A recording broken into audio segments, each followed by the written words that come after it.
2020. Before I go any further, I want to confirm that Joel has started the recording for this meeting in accordance with the Governor's Executive Order number 202.1. This meeting is being conducted via Zoom. That link has been provided to the public so that they can view the meeting, and we have confirmed that the feed is active and working. I have confirmed with Janet, our town clerk, that the meeting has been duly noticed and legal notice requirements fulfilled. Notice has been placed on the Town of Lewisboro website and included in the email distributions from the town.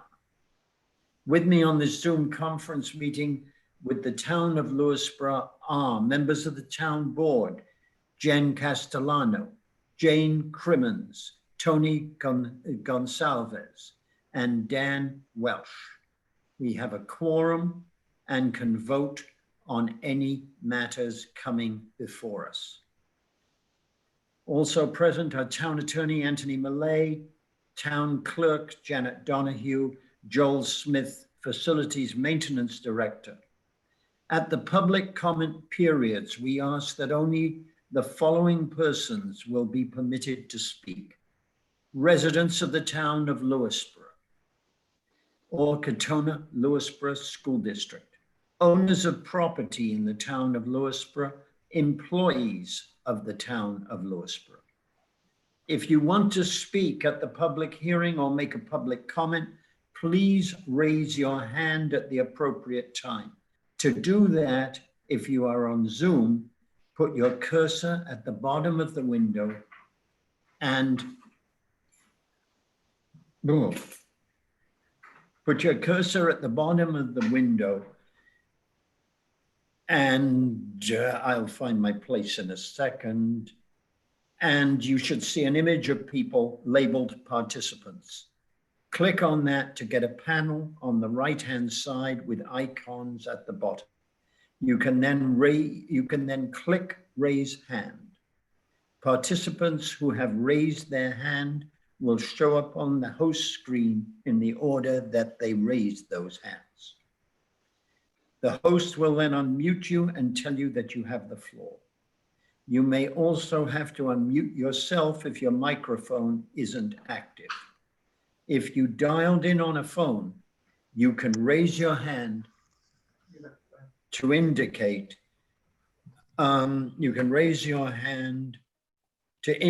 you want to talk by pressing *9. We will ask people to give their name and which hamlet they live in upon entry, and to keep their comments to 2 minutes.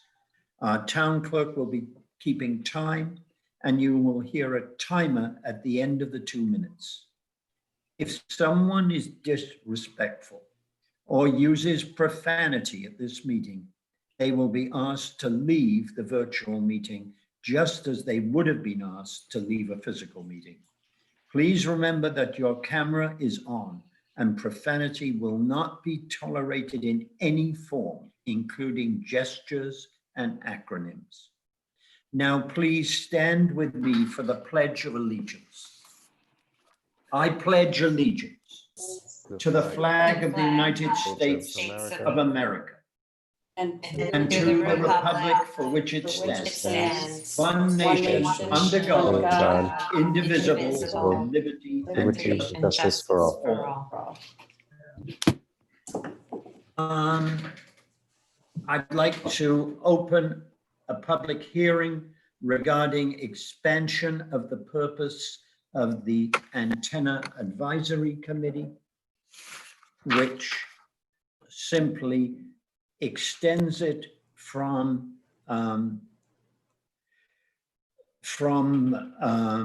cell towers to fiber optic and other similar technologies. Does anybody wish to speak?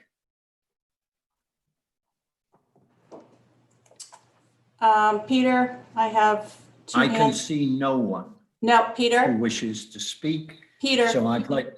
Peter, can you There hear is. me? Yes. Yep.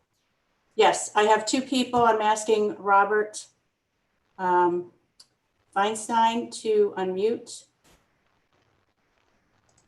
I am unmuted.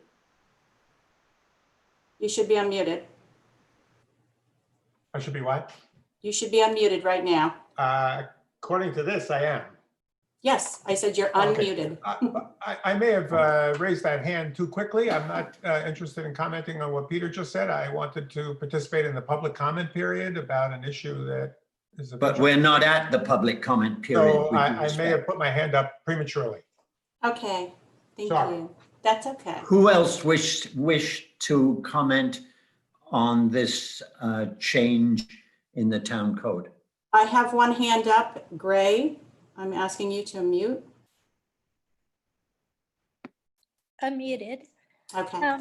Okay, Lauren Gray, South Salem. I just want to know with the expansion, if it covers all the, if we looked into the latest FCC orders related to small and large wireless facilities and the Federal Communications Act to see if we need to expand it further with other language. Actually, I do want to clarify one point.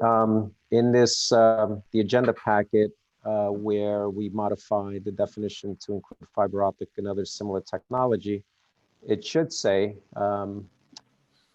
another similar technology used for voice communications, data services, and streaming. Okay, is there any other thing, or if like I'm used to contract saying and technologies yet to be discovered, or I didn't know if there's anything we're leaving out and whether we should look into that. Yeah, this would be all encompassing. So it does say similar technology, and I'm reading this from the notice of the public hearing that was published, which Okay. varies a little bit from what's on the agenda. So it does refer to similar technology. So that could be anything that comes about in the future. Okay, great. Thank you. You're welcome. Thank you, Lauren. Anybody else wish to speak? That appears to be it, Peter.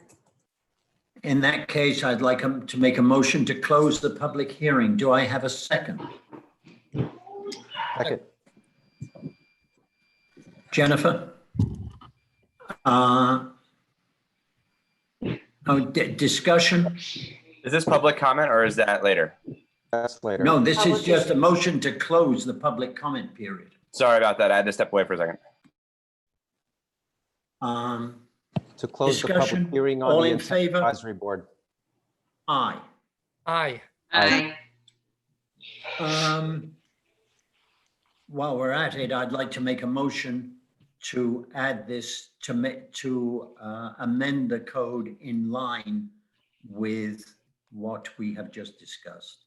Do I have a second? Second. Discussion? All in favor? Aye. Aye. Aye.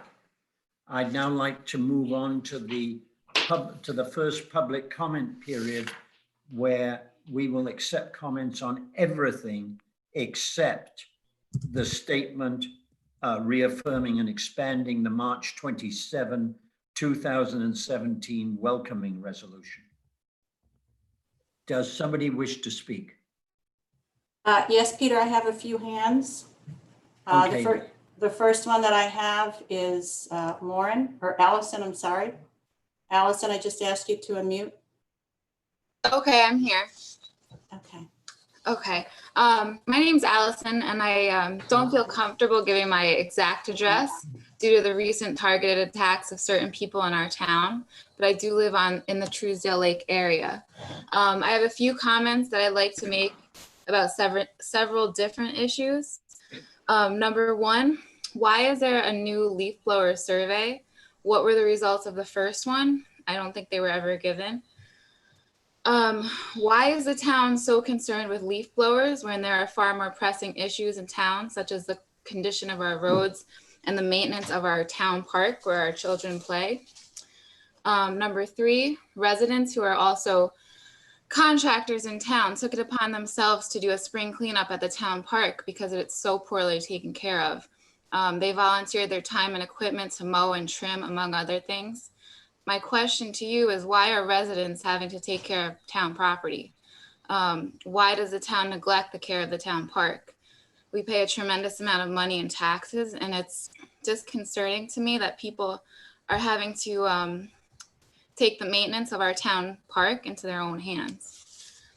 The very people that are helping take care of our town park, that proposed leaf blower ban will directly negatively impact these companies. And 5, last but not least, I've watched the past 3 town board meetings, and I can't help but notice the unprofessional and disrespectful behavior of one town board member in particular. I find it very bizarre that she continually interrupts, yells at, and chastises our town supervisor. This type of behavior by a town board member is an embarrassing reflection of our town, and I'm not sure why it is tolerated. That's all I have to say. Next. Okay. The next person that we have is Richard Sclaren. Richard, I'm asking you to unmute. Janet, good? Yep, you're good. Okay. Good evening. Richard Sclaren, 80 Park Road Extension, Goldens Bridge. I just had one comment to pass along. I was watching News 12 a couple of days ago, and in Rockland and Congers, Orange and Rockland had a program where they were going to bury some lines, some electrical lines, which apparently historically have been disproportionately affected. So I don't know if there's any similar program that might be available for utilities. Maybe somebody at the town board could take a look and see if there's any opportunity to pursue that. Thank you, Richard. Thank you, Next. Richard.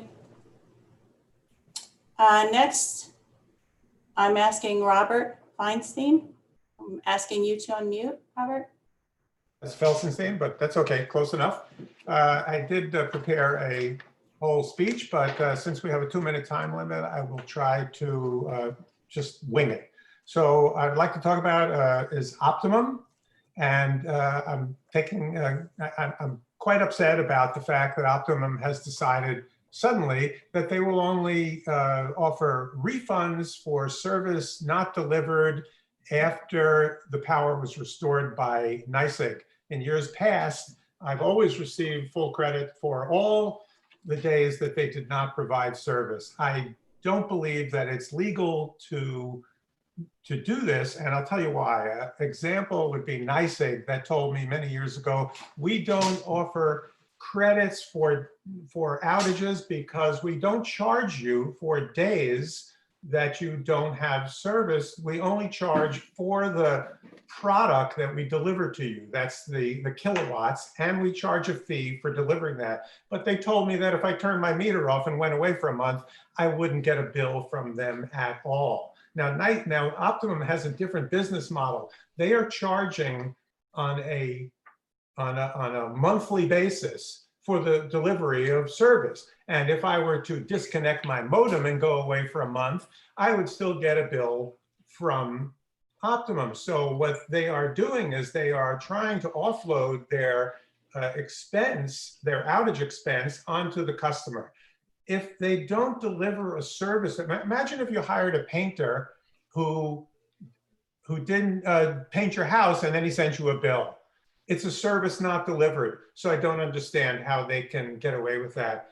And so I would like the town board to revisit that with them and try to get us some credits. The other thing I wanted to ask you about is why Verizon is not allowed to deliver television into this town. I've been told in the past that it's because they can't provide service to 100% of the residents. However, I believe that once they are offered an opportunity to come into the town and deliver a triple play package like Optimum does, they will get so many customers switching over that they will extend their service to the rest of the town.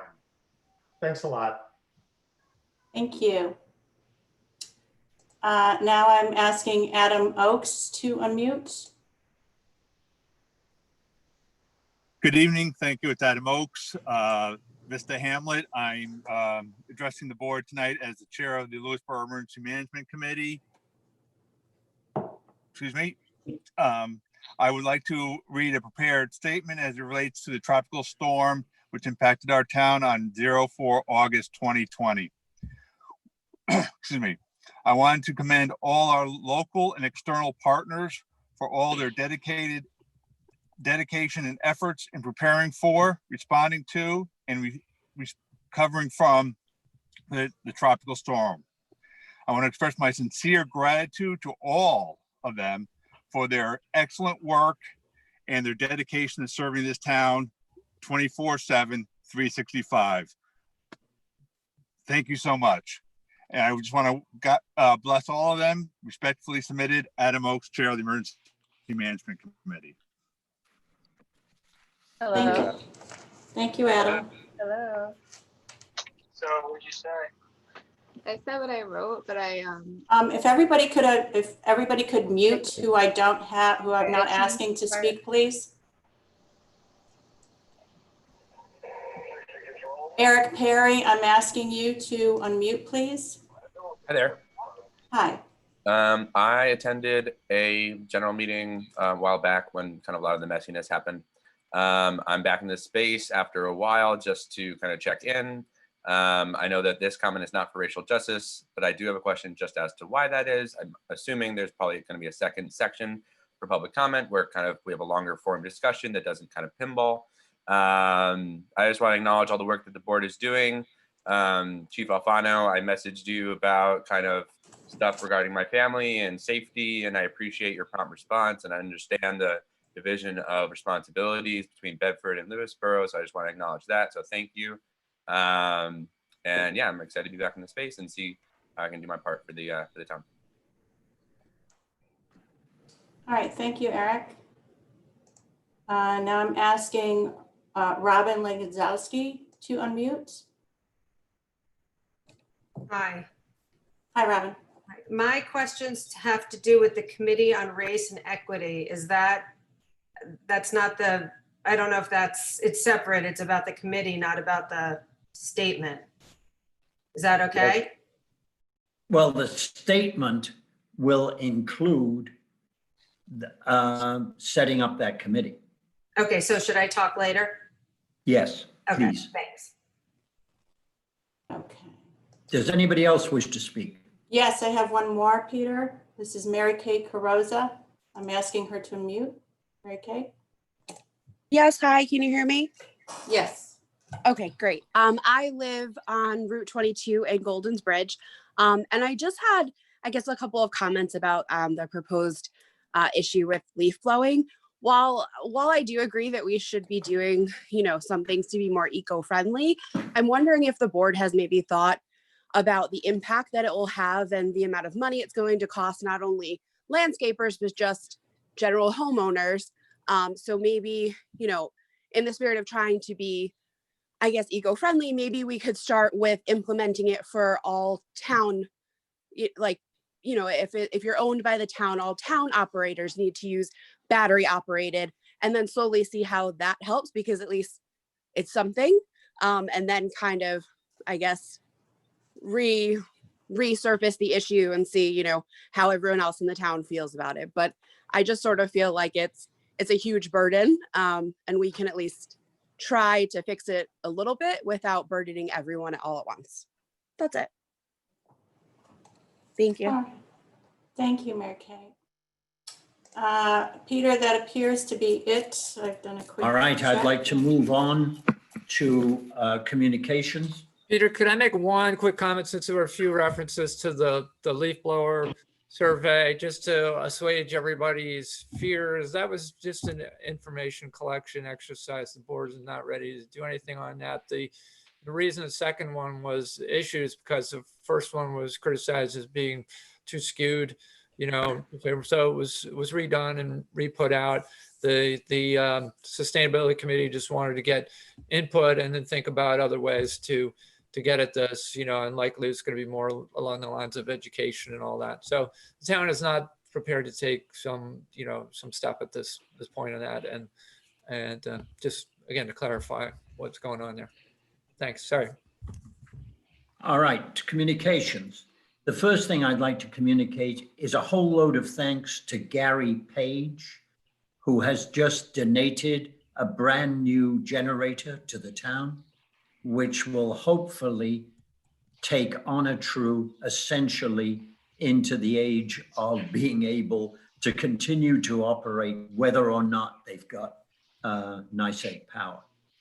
Thank you, Gary, very much indeed. That is a big and very useful gift. Next, we had a very successful camp this year, and people have been very appreciative. And I'd like to read key parts of 3 emails that we've received. Reed and Tanya, thank you so much for a wonderful, fun-filled 6 weeks of summer camp. It was a much-needed relief for 7 and all the kids from the pandemic lockdown. She had a blast and made some great new friendships as well. The crafts, swimming, and all the activities were fantastic. Signed, Kristen Kelly. Dear Vincent, Kayla, Tanya, and Reed, we cannot thank you enough for all your planning, hard work, and diligence. You truly saved summer and kept everyone safe while having an awesome camp experience. You brought so much joy to the boys when we all needed it most. We certainly won't forget this collective experience anytime soon. The Marinos family. Hi, Dana, Reed, Tanya, Kayla, and the entire staff at Parks and Rec. Wow, you guys rock. I just wanted to express how thankful I am that you ran an amazing camp this summer. Every safety precaution was taken, communication was excellent, and Daniel had fun. While it didn't look like a camp in summers past, he still had fun, played with friends, and was able to be a kid. Incidentally, I'd like to add that I felt they did a remarkably good job. Granted, they had to contend with, I don't know, 20 or 30 NICEAG trucks right next to the camp. And I thought they managed very well. And NICEAG was very helpful in avoiding any accidents or incidents from all the trucks parked there.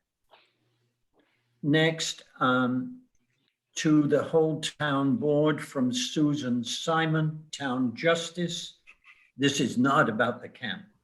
I want to thank and commend Joel Smith and his department and Robin Harris and Samantha Inkledon for their outstanding efforts in getting our town court open for criminal court on Monday, July the 27th, 2020. The COVID-19 pandemic created a whole host of new safety measures that are now incorporated into our daily lives. New York State and the Office of Court of Administration had additional protocols for courts.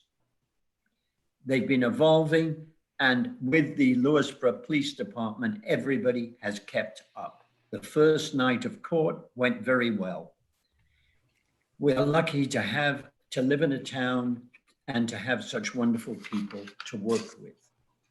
On a less pleasant note, Dave Alfano, would you like to encourage our residents to take some elementary precautions with their cars? Like lock them? Yeah, Peter, we posted on our Facebook page last night between the hours of, I'd say, 1 in the morning and about 4 in the morning. We've had several car larcenies throughout the night. So they only targeted vehicles that were unlocked. So my message to all the residents, lock your vehicles, set your alarms on your phones, so it's reoccurring every night at say 9 p.m. and lock your cars and your doors at your house as well, even though we haven't had any home invasions or anything like that, but take the extra precaution. Times are tough right now, so. Thank you, Chief. I think it's, this has been moving steadily north, this group of car thefts or thefts from cars. Well, our neighbors, really, Peter, may I add one thing. Our neighbors in Ridgefield, Connecticut, I believe to date, From January 1st, I've already had 30 vehicles stolen. Thank you. And I think we need to take some. Stolen? What? That was somebody that was unmuted. Okay. I'd like to move on to the consent agenda.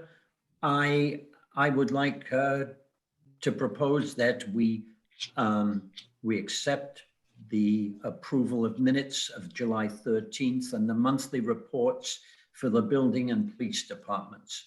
Do I have a second? Second. Discussion? All in favor? Aye. Aye. I'd like to propose a resolution to approve Oak Ridge Hauling's application for a license to collect and dispose of refuse and recyclables. Do I have a second? Second. Discussion? All in favor? Aye. Aye.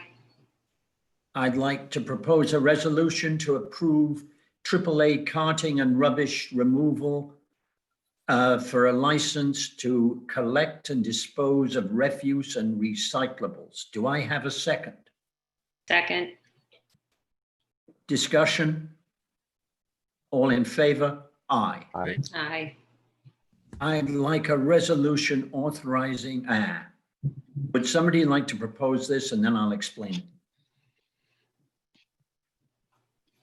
So I'll offer a resolution to authorize the supervisor to send a letter to the Indian Hill Homeowners Association affirming responsibility for maintenance of the Indian Hill Park District unless a town road is threatened by a tree. Do I have a second on that? Second. Discussion.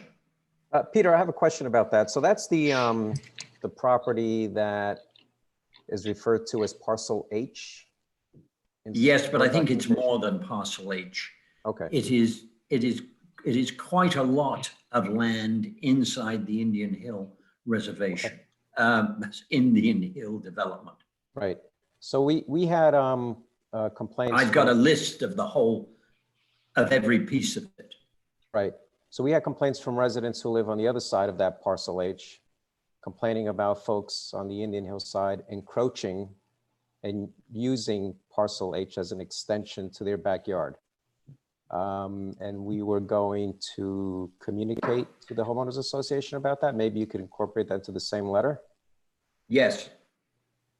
Okay. I'll do that. Anybody else wish to comment?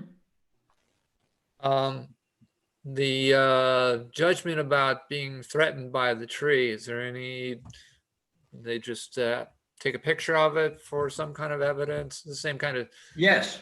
We have On tree code. and send it to Highway and Highway will come and take it down. Okay, I mean, that should probably be clear, whatever process there is there. You know, because that could be an open door.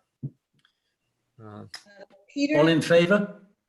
Excuse me, I actually had something to ask. Oh, sorry. Wait, that's okay, thank you. When can we expect you to circulate that letter to the board? When can we expect me to circulate it to the board? When I've written it, but that will be sometime this week. Okay, thank you. This basically just confirms existing policy and what's built into the easement there, as I understand it, correct? We're only just kind of clearing all that up. We're reflecting the original easement and the original creation of this land, which is owned by the homeowners association, the Indian Hill Homeowners Association. Mhm. They Can own I it. speak, please? What? Hi, I'm the president of Indian Hill Association. Yes. We do not own that property. Correct. Yeah, I think that's town, Peter. Yes, okay. I just need to make That's certain. correct. It's an easement. Okay, wonderful. Thank you. Okay. Did we also had maybe a semi-open issue about like violations, but I guess that's clear now, right? It's the building inspector who deals with that. That was the issue I brought up, where folks were using it as an extension to their backyards and clearing area that's supposed to be left undisturbed. Yeah, I would love to get information on that. I've never been notified at all. So please send me the information and we will discuss it with the neighbors who are doing such. Okay. All right. Thank you. Maybe that letter might mention also just state that process, you know, if there are issues, who they should go first to with that. That would be wonderful. Although that complaint was against the association, right? I seem to remember. And so needs, or against members of the association. So It was a resident who complained to us about a member of the association using that homeowner. land. Yeah. Yeah, the homeowner. Right. All right. Can I have your agreement to that motion? So all those in favor? Aye. Aye. Dana, are you on? She is. I need to unmute her, although apparently people are able to unmute themselves. I've got to call into Joel. I don't know why that's happening. If Dana would like to unmute herself. Yep, I'm asking her to unmute and also Michael Portnoy to unmute. Okay, I'm on, Peter. great.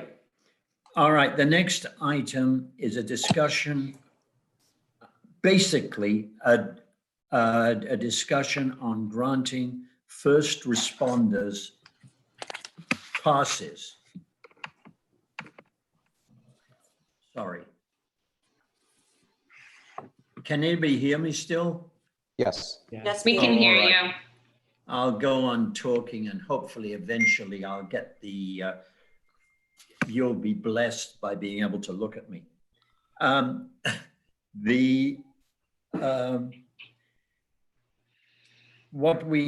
right. At the beginning of this season, we rescinded our normal agreement that we would give any members, any first responders, free pool passes. We stopped doing that because we were very concerned about the finances of the pool this year. We would like now to give first responders passes for one day, at least between now and the end of the season.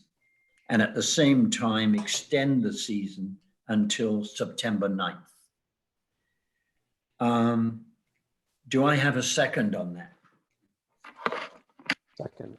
Well, I'll second, but do we want Michael and Dana to talk a little bit about the finances thus far so the other members can kind of understand why we're looking to extend a little bit and how we came to this point? Certainly.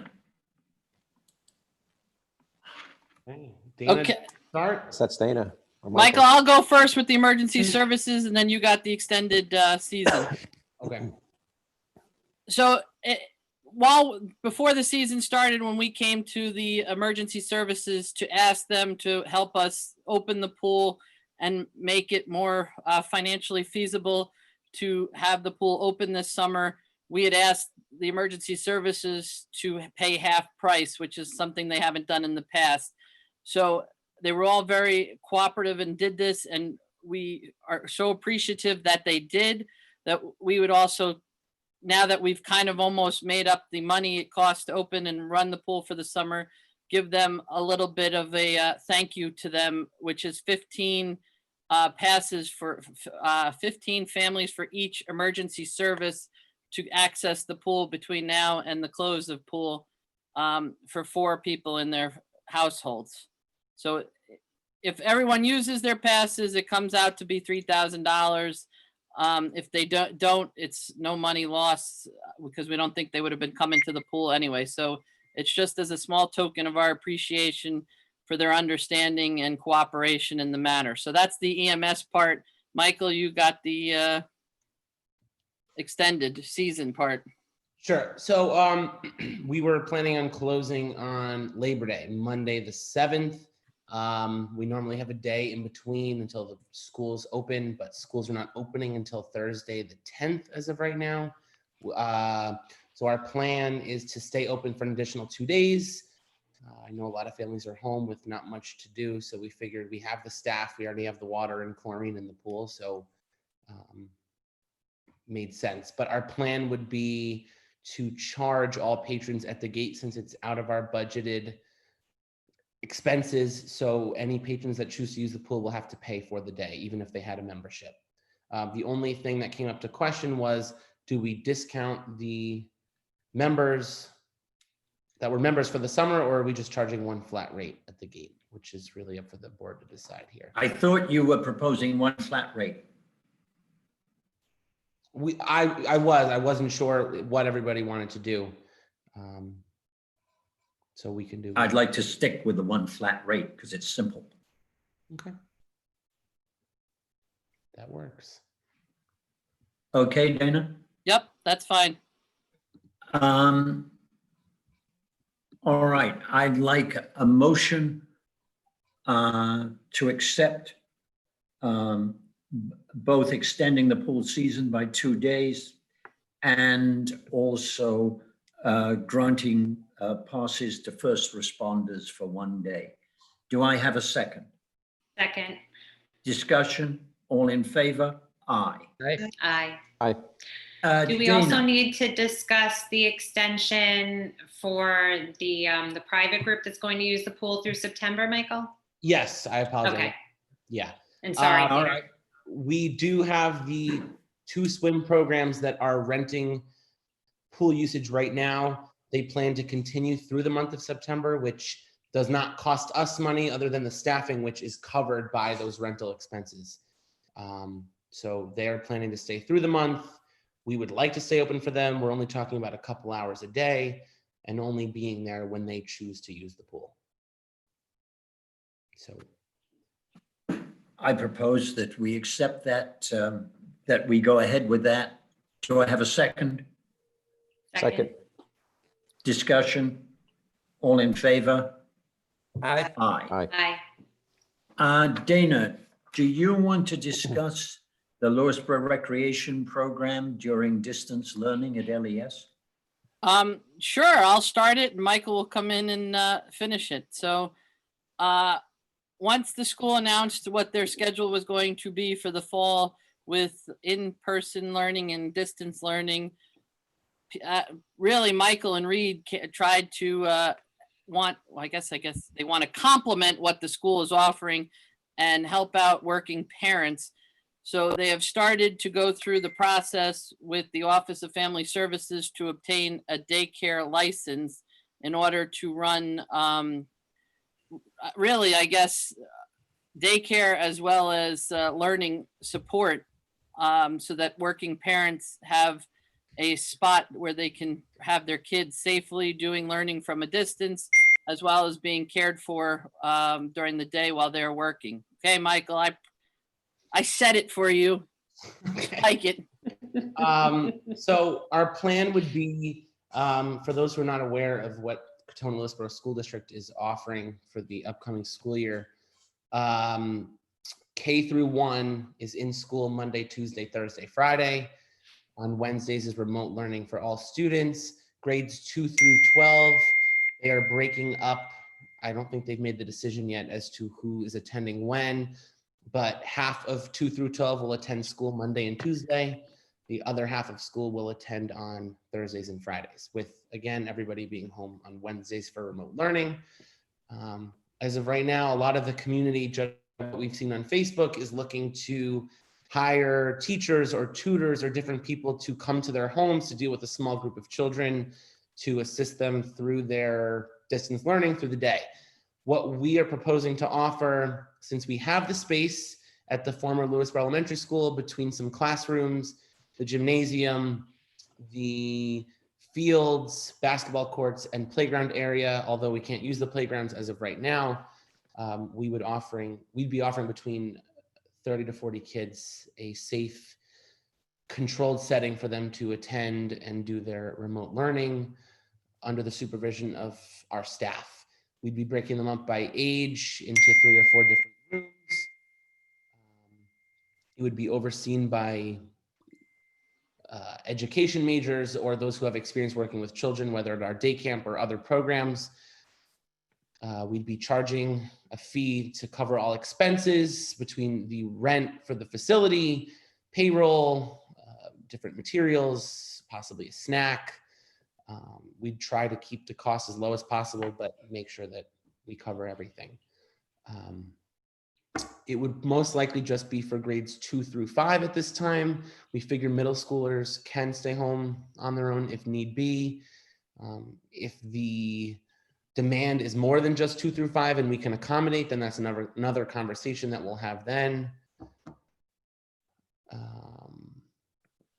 I think that kind of gives a pretty general idea of what it's going to be. We're still working out all the different logistics and ideas, but we have assessed the space and we can safely fit those students socially distanced. We have a divider in the gymnasium, which divides the gym into 2, plus we have the stage. Every room has its own exterior exit. So we'd be able to eliminate any crossing of paths, I guess you could say, of students. You have staff lined up? Yeah, we have staff lined up. Like I had said, those who have experience working with children. So staffing. There's elementary, college courses already taken, and we're going to follow similar protocols as we did out at the camp to keep everyone as safe as possible. Are there any questions? This really capitalizes on Park and Rec's excellent experience with camp this summer. And it's really a sort of tributary of that experience. And also our experience at the pool, keeping order amongst a group of kids. Sorry, Maureen. Maureen? I think she was just clapping, Peter. Oh, okay. All right.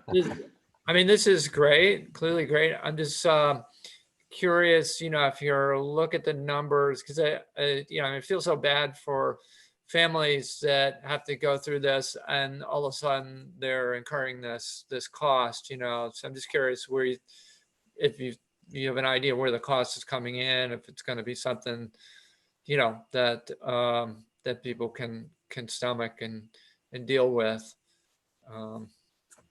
That's a factor, I guess, but. I think Michael has done an outstanding job of costing this out so that it is a reasonable cost, but one in which we don't lose money. That is, I think, the balancing act he's been performing. Clearly that's the goal. Yeah. Right. But there are things that need paying Yeah. for, not just the chaperones and the director, but also cleaning, disinfecting. All of that needs paying for. Right. Well, what's the path forward? You're gonna, put the final details on this and well, what I'd like approval for it. I'd like the board to authorize is for Park and Rec to move forward with this, granted that it is essentially what they've discussed today, bearing in mind that we need to take this decision pretty damn fast if we're going to do it. I would love to say, well, we can discuss it at our next meeting, but quite honestly, discussing it at our next meeting is going to be too late. So I want the board's approval for Park and Rec to move forward on this basis. And if there is a significant deviation, then we will call around the board and either get their approval or disapproval to moving forward. So contingent on getting the daycare license, certainly, right? And, yes. And then on the numbers being pretty much break even, I suppose. Is that the- Yes, right? yes. Okay. So then I would move that we authorize for Parks and Rec to move ahead with their plans to provide this, I don't know what we're calling it, the fill-in, is there a name for it? No, we don't have a name yet, but we're open to That- suggestions. Remote which shall learning be fill-in. named, which is to provide services for the folks who don't have spaces for the days they're not in school, contingent on getting the daycare license and that the finances are covered. Not very elegant, but there you go. I'll second that. Discussion? All in favor? Aye. Aye. Good job, Michael. Thank you. Very good. Yeah. Thank you. Thank you, Michael and Dana.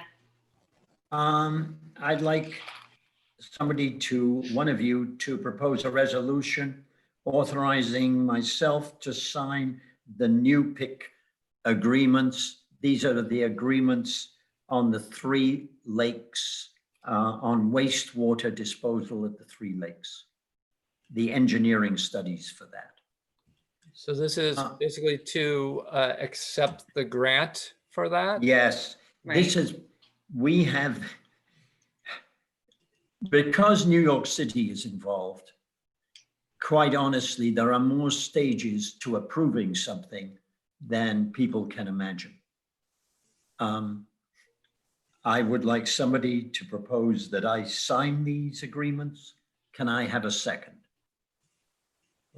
I'd like somebody to propose and then somebody else to second. I propose the supervisor to sign the NEIWPCC agreements. Is there a second? Second. Discussion? All in favor? Aye. Aye. Aye. It's a great thing. Good. It is. Yep. Is Andrew Lucassen here? Lucassen. Lucassen? I think I saw the name was John Lucassen on the list. So Yeah, I'm here. Oh, Yep, okay. I just Hi. unmuted Oh, there you him. go. Okay. All right, thank you. I was waiting for an unmute. Yes. Hi, Andrew.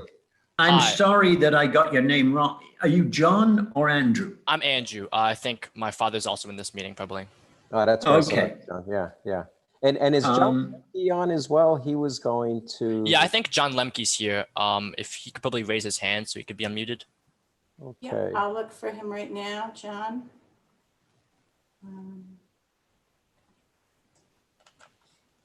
I would also like to briefly point out that this is not an Eagle Scout project. It says in the I'm sorry, that was my fault. Yeah, this is a community service project unrelated to an Eagle Scout project.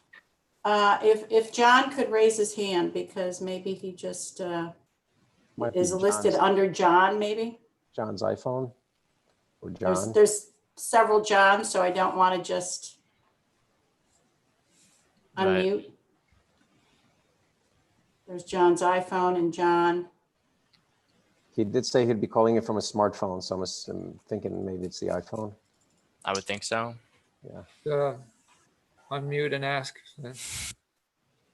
All right, Andrew, in Well- that case, would you like to describe the project? Sure. So this is a project I've been working on with John Lemke and also the town's veteran committee.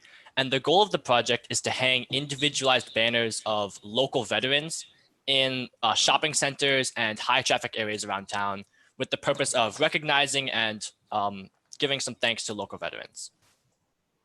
So the problem is town law currently does not allow banners of any kind.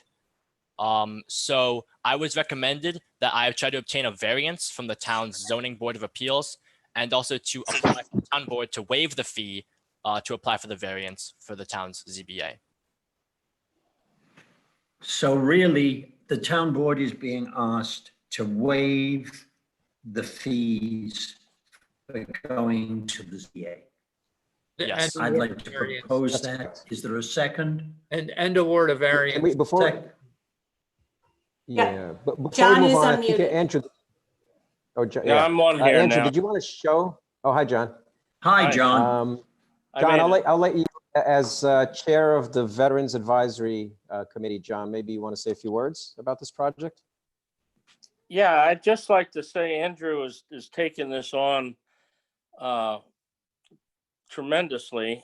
This is a project I actually proposed to the Lewisboro Lions Club a year ago, and it was bigger than we thought. And we decided we needed town help and a town veteran committee, which you established.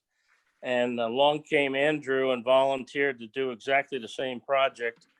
And I was flabbergasted, and he's been running with it. And he's done all the work. We've just been following him and supporting him. And we appreciate everything the town has done and everything Tony has done. And I think we're close. I think if we can get this variance, we're there. Andrew, did you have a sample of the banner you wanted to show us?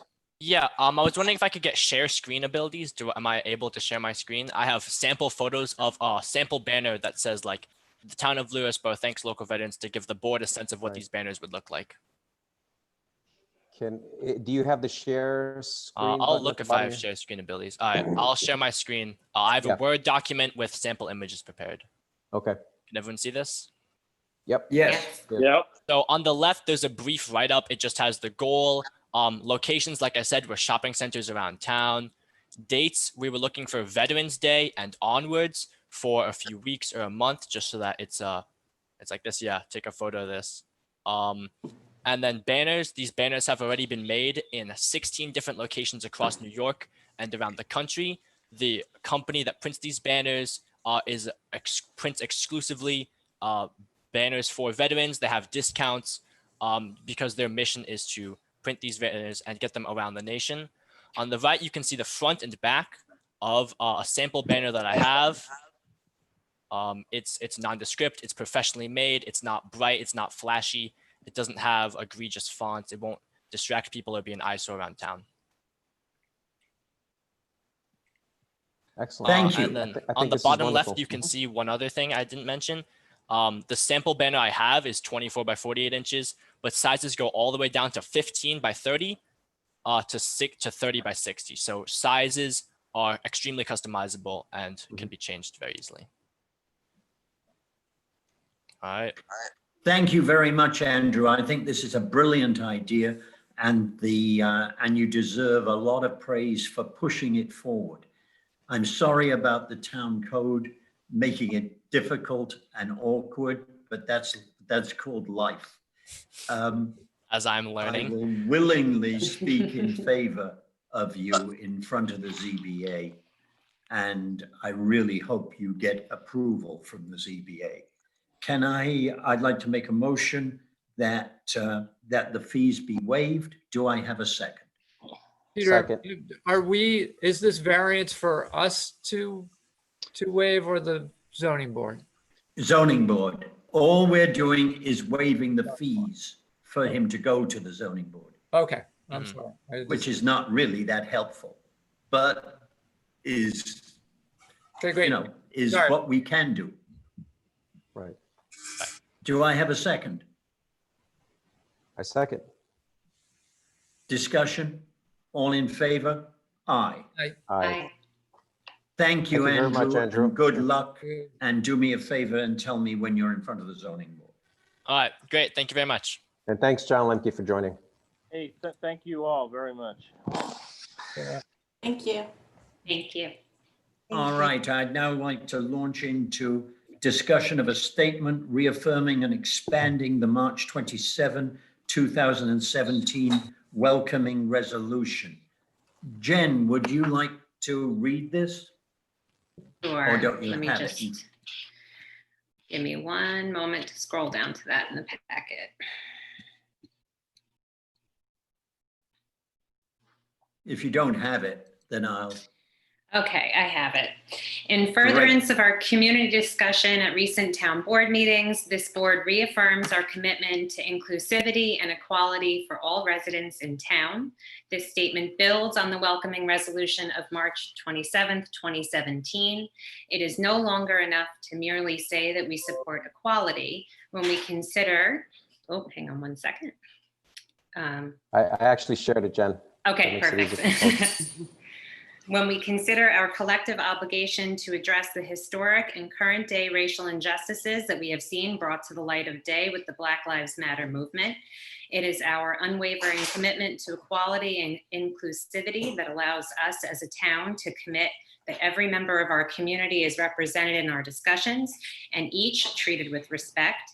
In the furtherance of this goal, we recognize that this document will need to be updated from time to time. The town of Lewisboro will consider the following measures, including but not limited to increasing the availability of affordable housing so that more families can enjoy the natural wonders found in Lewisboro and their children can benefit from the quality education available to all Lewisboro residents. Establish a committee on race and equity to advise the town on ways to increase not only diversity, but racial equity and inclusion, and establish educational and celebratory opportunities centered around the diverse cultures our community does offer. Thank you, Jen. What Jen has just read has been worked on by every town board member and adjusted by every town board member, and is now, I believe, agreed by every town board member. So I'd like to propose that we adopt this statement. Do I have a second? I second. Second. Discussion? All in favor? Aye. Aye. I'd like to now ask the public if they'd like to comment on this statement. And yes, Peter, we have a few people. I'm going to remind everyone, you need to be a town resident of the town of Lewisboro. 2 minutes also for your comments. The first hand up I have is Tamara Harrod. Tamara, I'm asking you to unmute, please.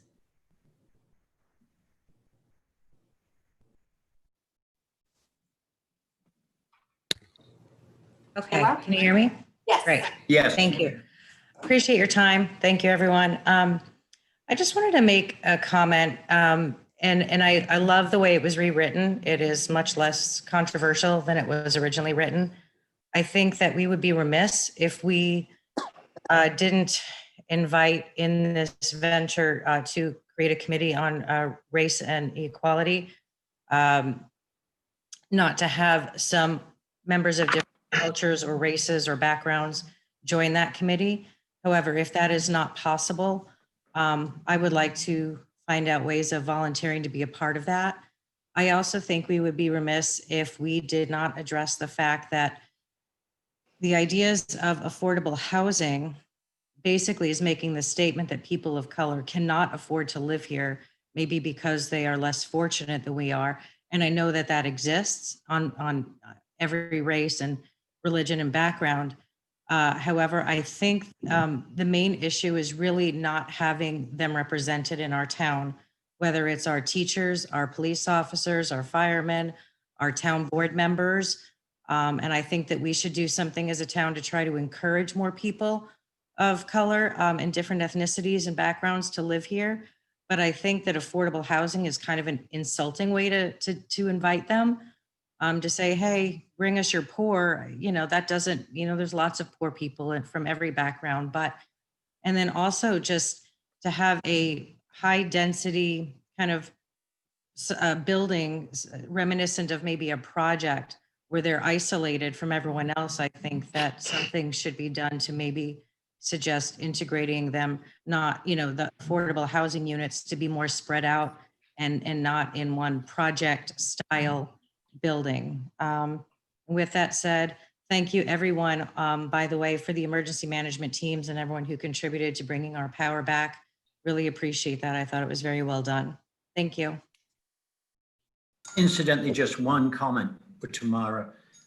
With the exception of the Lewisboro Commons, which is planned for Route 22, where there is a significant group gathered together, but not as looking anything like a project. If you've seen the plans, they are individual dwellings or individual for at least 2 families, maybe. The rest of the town's housing, affordable housing, is split up in areas of the town, and you'd be rather pressed to identify those homes. Who else wishes to speak? Okay, next I have Alec Chang, and I would please ask that you unmute. I did earlier when I was asked. Can you hear me? I just asked you now, so yes, and you live in town, correct? The hamlet? I live in Lewisboro, yes. Thank you. Can you hear me? Yes. Okay, great. I have one comment and one question. At the very end, in the last bullet point, the last two words, I believe, say does offer. Maybe it's too late, but a suggestion to make that already enjoys and offers. And then in the first bullet point of the last sentence, there's a reference to education available to all Lewisboro residents. I just have a question. What would be available to an adult?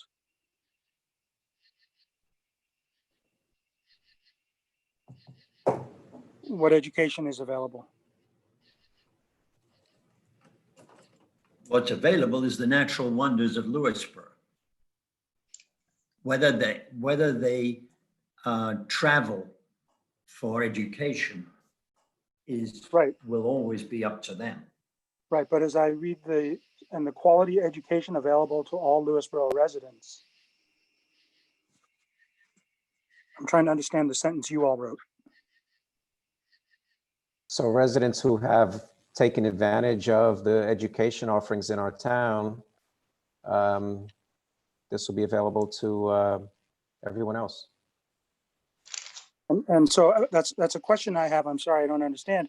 How would I take advantage of those education? All right, your point is taken. Let's move on. Thank you for cutting me off. Sorry, Alec, but that conversation wasn't going anywhere. I understood your point. Okay, next we have Eric Perry. I'm asking you to unmute. If you could state the hamlet you live in Lewisboro. I live in the town of Katona, so I realize that the rule living in town of Lewisboro, I am not falling under that category. I think that the rule in of itself that people outside of town aren't allowed to comment is kind of problematic in the sense that. Well, that's up to the board. Don't you live in the school district? I do. I live in the school district, but that well, again, in that case, you're entitled to speak. Excellent. That was not articulated by this most recent public comment section. It only said resident of Lewisboro. As we started talking this section here, that was not re-articulated. Can I speak? All right. I meant to say residents of Lewisboro or the Katona Lewisboro. That's okay. That's okay. It was mentioned up front at the first public comment, but yeah, go ahead. We did. We said at the first public comment, and then it was not re-articulated here. Oh, okay. Sorry. I'm just trying to make the rules very clear, right? Because if you're restricting the rules to, both KLSD and town of Lewisboro, with our demographic being 95% people that are white identified or white passing, you're limiting the conversation to people that, do not have the experience and that's not in their wheelhouse to have this conversation. So that in of itself is a problem. I like what we're doing with the committee and that you're welcoming people that live outside of the town into the committee. I think that that's a great first step. I'm just acknowledging that the rules of governance for this town board are inherently problematic for certain reasons, as I just mentioned. So just going back to the first meeting when things were super messy, after that on Lewisboro Uncensored, I was targeted, my brother was targeted. People found the address of my mother's high school. They snooped on my mom's high school. I felt incredibly unsafe. I locked all my doors. I called Police Chief Alfano because my community, my sense of safety was compromised. And whether that was a real threat or a perceived threat is irrelevant. I felt destabilized by that entire situation because that meeting was run abhorrently, really terribly run. And I really appreciate the fact that we are hearing the standards and time limits. Al Cheng, could you please mute yourself? You are making noise on top of my statement. What was I saying? Anyway, I'm here. I'm ready to be part of a committee that is trying to work on racial equity in our town. But I think that there are certain community agreements that need to be set out so that everyone feels supported to take part in this conversation. That's all I'll say for the moment. Okay, thank you, Eric. Who else wishes to speak? I have several, Peter, so I'm going through Okay. in order. Next, we have Simone Petromelis. Simone, I'm asking you to unmute. Can you hear me? Yes. At the last town board meeting, I dared to ask a question of the board regarding direct quotes board member Crimmins made regarding the residents and volunteers of this town in a group I was part of and not on anyone's private page. Ms. Crimmins asked to speak last and attacked me as a private resident. In her position as a board member, she has continued to attack me, my character, by full name in correspondence to town residents. I love this town and have for 2 decades. In her almost 5 years here, with a lot of judgment, she's now pushed for this committee on race and equity to advise the town on ways to increase not only diversity, biracial equity and inclusion, and the board supports it. Just how does one accomplish this without using judgments on race and color? Isn't that the exact thing we have worked hard not to do in 2020? Did Dr. Martin Luther King himself not say, "I have a dream that my 4 little children will one day live in a nation where they will not be judged by the color of their skin, but by the content of their character"? This town is owed answers regarding this committee, its power, and its mandate. All we've heard these last 2 months are different versions of charged resolutions filled with inaccurate and vague statements that sadly sound more like they're about its writers feeling good about themselves than anything positive. You've all decided to continue down this road, and we have to respect that. I want to be clear, we will all be listening and watching. That is until each and every election. Thank you. All right, thank you, Simone. Next, I'm asking Robin Legazowski to unmute. Robin? Hi. Sorry. I have some questions. I understand you won't be able to answer them, so I'm just going to read them and people can start to think about these things, about the Committee on Race and Equity. How will people be appointed to the committee? What are the qualifications required for people to be appointed to the committee? Will there be a town board liaison to this committee as with the town's other advisory committees? If so, who is that? How will this committee address the goal of increasing the availability of affordable housing in Lewisboro? Who will define the parameters of affordable? Will this involve changing our zoning rules again? What are the parameters of this new Committee on Race and Equity? What will they be asked to work on and accomplish? What type of educational opportunities are you looking to establish? Will that be part of this committee's job? What type of celebratory opportunities are you looking to establish? Will that be part of this committee's job? What is the committee actually authorized to do? Will their actions and/or decisions be subjected to approval of the town board?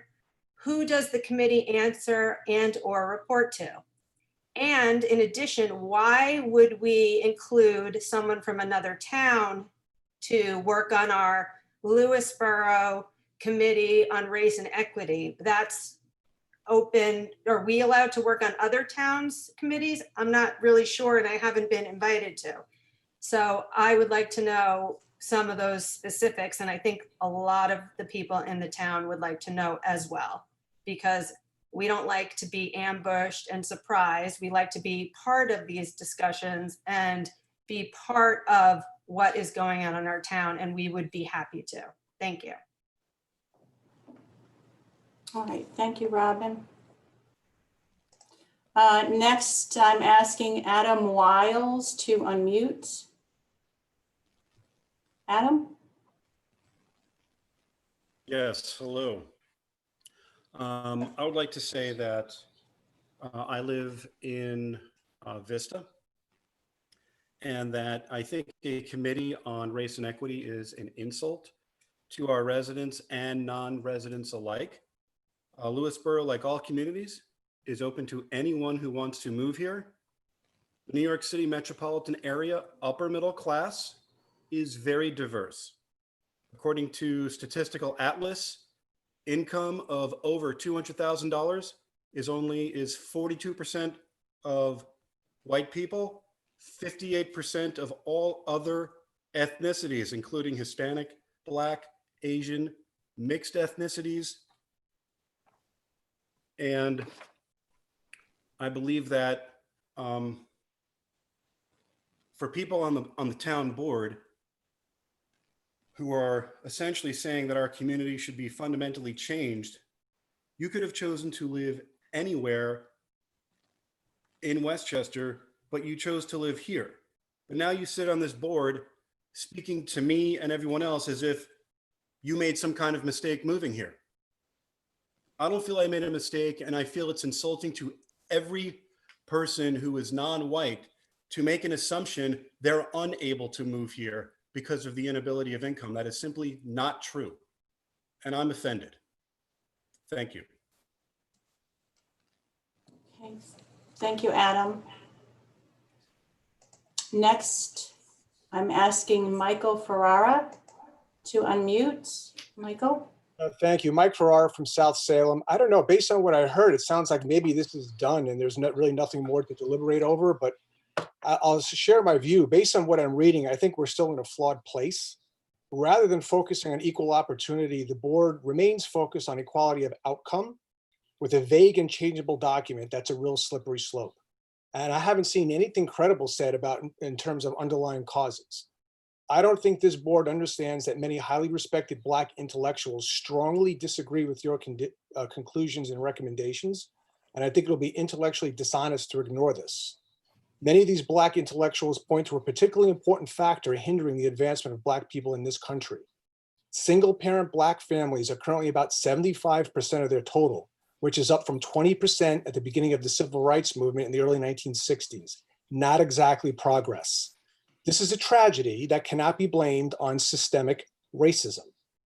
In an exchange I had with Jane Crimmins, she acknowledged the importance of her family by indicating that she's very busy with raising her 3 children. While we can sensibly focus on the importance of our role as parents, as I do, how can we at the same time want to align our town with an organization that calls for, I quote, the disruption of the Western prescribed nuclear family structure, and which also happens to be grounded in Marxist ideology? Their words, not mine. Doesn't make sense to me. Withdraw the resolution, it's nonsense. The 2017 welcoming resolution is fine and it should stand on its own. My last point, which is probably more important, the first draft was presented at the June 22nd board meeting, but it was not on the agenda published for that meeting, which is a violation of the town rules. This is even more serious by the inflammatory language that was used in that and subsequent drafts, which are now a matter of public record. Section 18.5 of our town code is about conduct and town trust. I'll be blunt in saying I feel this resolution is being pursued in a way that reflects an agenda that does not have the interests of this town in mind. So instead of a forever changing resolution, what I suggest we need to do is enhance our standards for our elected officials. I have 4 suggested additions to our town code and to our oaths of office that I think should all be held to. And if I'm given the time, I'm happy to share them here, but I've already shared them with Peter and the board. I think you could send an email, or does the board allow? It's up to the board. Yes, send an email. Okay. Email Peter. You think can he send has. it to Janet if you like, and she will ensure that all town board members have it. Okay. Thank you, Michael. All right. Next, I ask Rachel Simon to unmute, please. Yes. Rachel? Hi, thank you.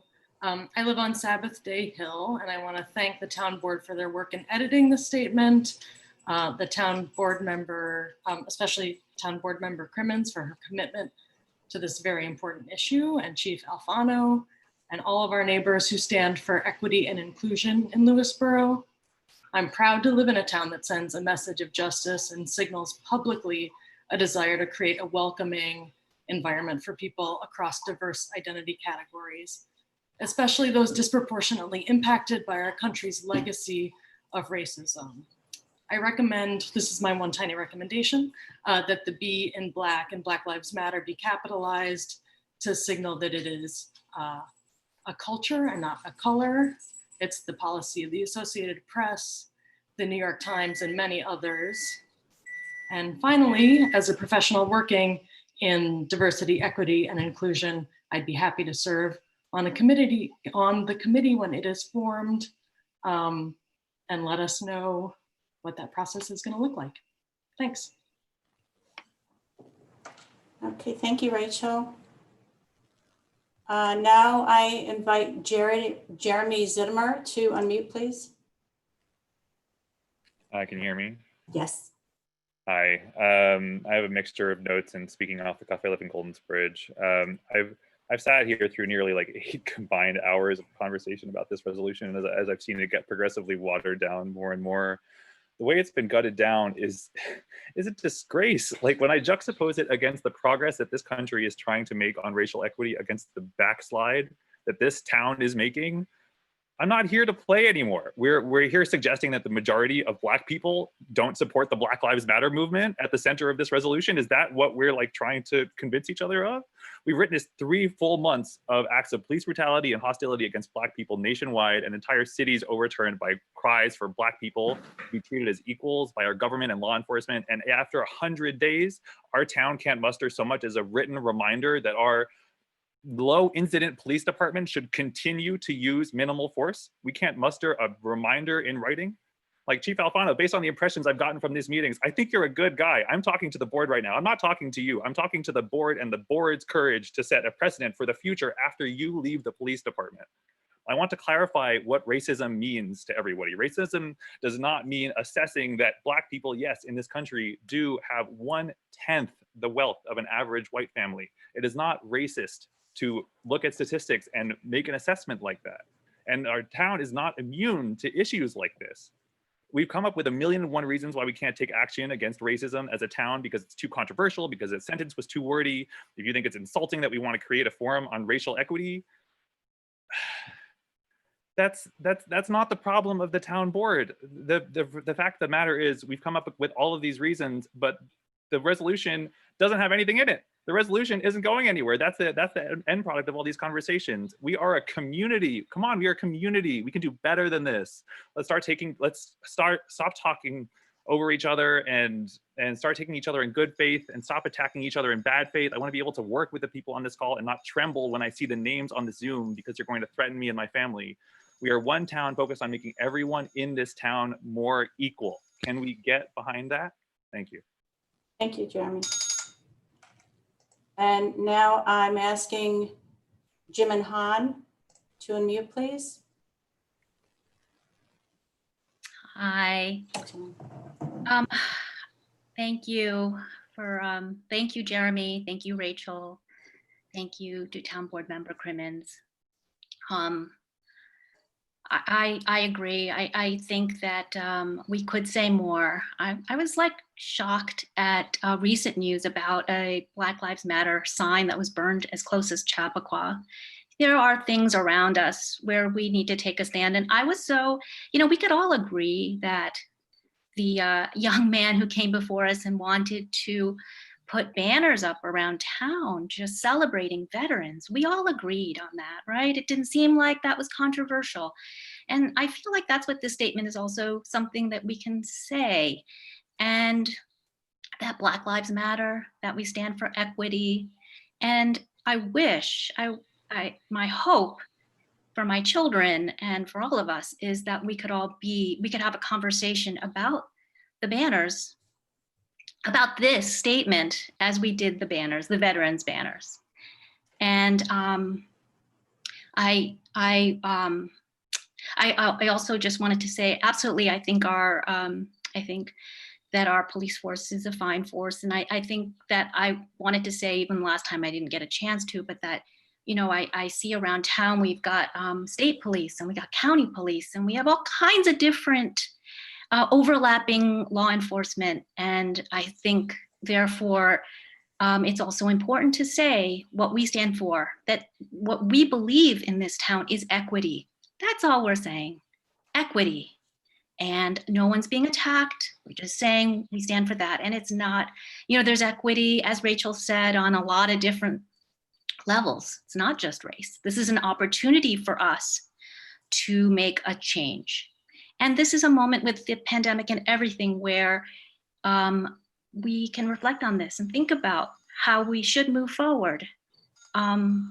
So I hope that we can stand together on this. I think everyone does believe in fairness and equity, and we need to say it loud and clear. Thank you. Okay, thank you, Jimin. Next, I'm asking Tatiana Gill to unmute. Yeah, hold on. Okay.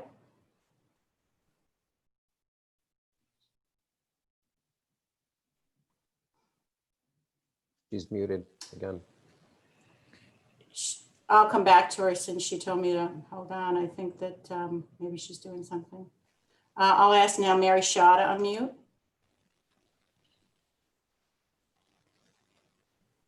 Hi, this is Mary Shaw. I live in Vista, and I am just want to say that I support an effort to include everyone in this discussion. And if there is an opportunity, I would like to serve on the advisory council. Thank you. Thank you, Mary.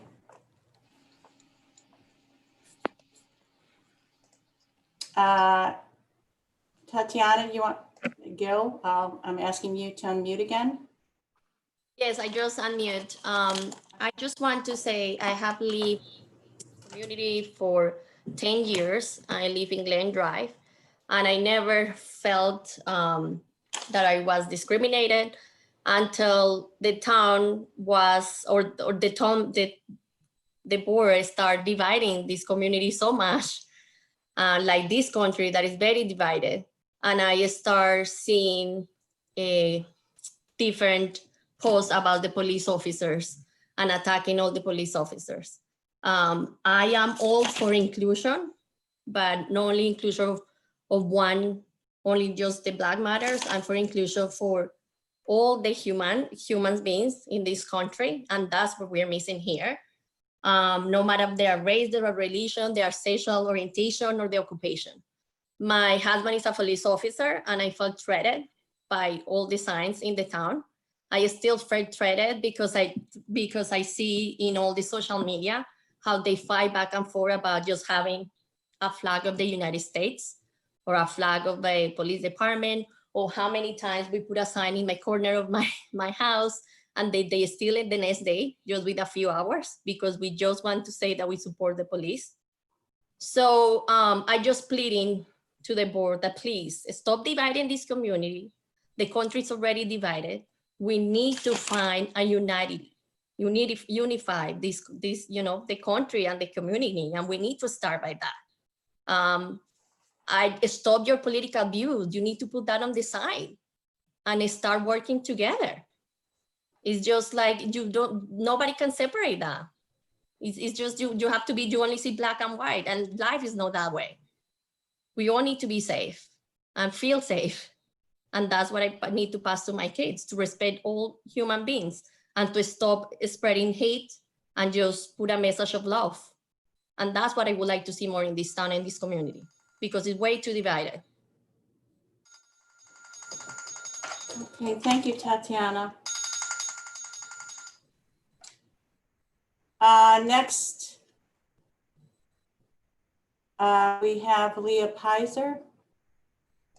Leah, I'm asking you to unmute. Did I get it? You got it. Okay.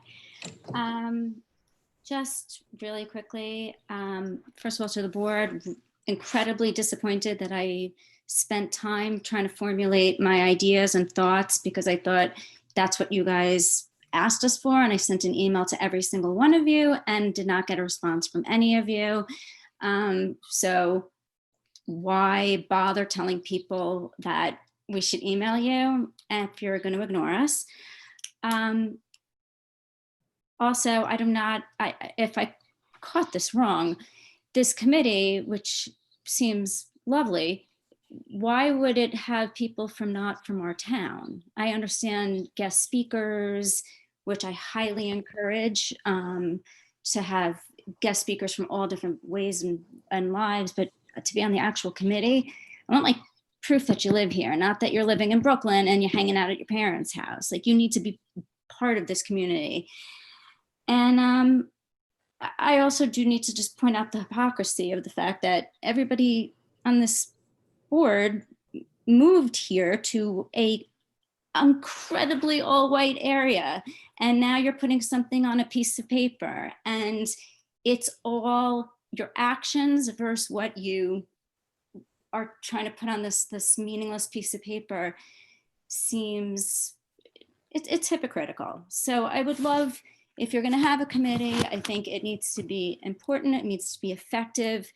And also, I'm a little bit confused because, unless I'm wrong, and I know the police can probably tell me a lot better, it seems like the most crime we've had has been anti-Semitism and the swastikas and those types of things in school.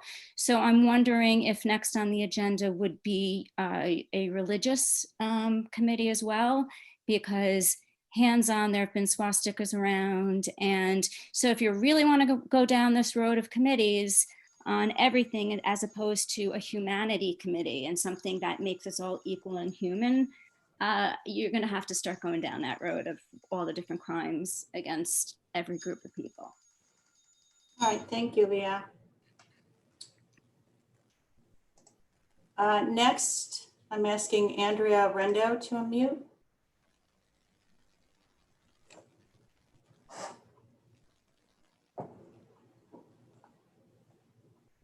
Andrea Rendo?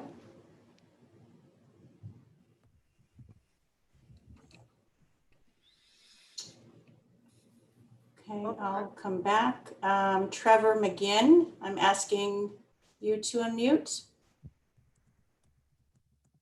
Good evening, everybody, and thank you to the board, Chief Alfano, for passing the resolution as it exists. I do, however, have to echo the sentiments that Jeremy Zittimer put forward, that this is a pale shadow of what we initially tried to get passed through. And I understand that we can't allow the perfect to be the enemy of the good, but this is essentially a bunch of words that ends with a consideration to implement the following, which is then this board that is now being so vehemently fought over. I have to say that it's frustrating, because I think that this is something that we should all be able to agree working towards building equity in our town is a great concept and something to be aimed for. I also think that the statement that simply because someone has moved to this town that they are not allowed to then raise their hand and suggest that further change can be made to improve this town is somehow an insult to the entirety of its residency. That's the same as essentially saying that immigrants who come to this country should pipe down and do whatever it is that we tell them as original born Americans they're supposed to do. And I think that that is just as divisive and just as insulting as many have said that the formation of these committees could be. You know, I second what a lot of people have said, that I would hope that we could come together as a community, that we could all come together as one and support ideas of community together. That currently is not the case, and I hope that we can continue to work towards that. I think that many of us who support this resolution have spoken to that idea and the willingness to continue working together. So instead of just putting aside this idea, putting aside the idea of progress, if we could come together and have a conversation, perhaps we could get something more done. Thank you. Okay, thank you.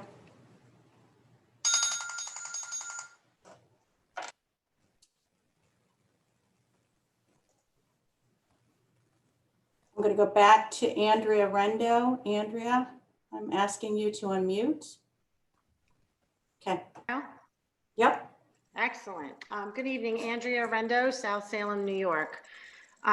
First, I would really like one of the town board members to explain the difference between a town board statement versus a proposed resolution. You know, it came out in a very interesting format. I find that the content is still rather vague. So that's one. The second thing is, what's the purpose of allowing for public comment after the town board's already voted to adopt something? To allow the town to comment after the fact, when obviously this has been a very active discussion since day one.